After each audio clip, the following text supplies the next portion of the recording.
I am the tofu golem. Please enjoy the video. You start by prepping fast.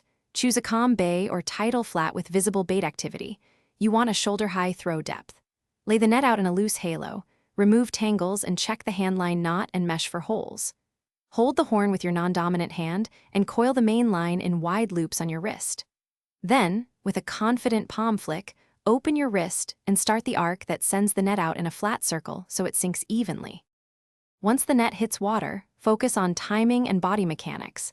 Step forward with the opposite foot as you initiate the final wrist snap. This transfers weight and increases spread.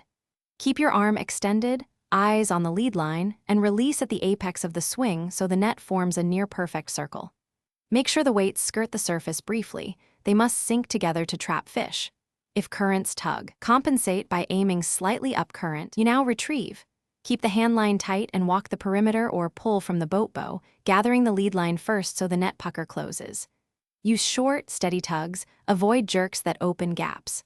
Once the catch is secure, dump into a bucket and clear seaweed from meshes. If the net folds or misses, inspect the weights and knots, reduce slack in the coils, and repractice the wrist arc on shore. That corrects most spread and sink problems. Thanks for watching. Consider subscribing if we helped you today.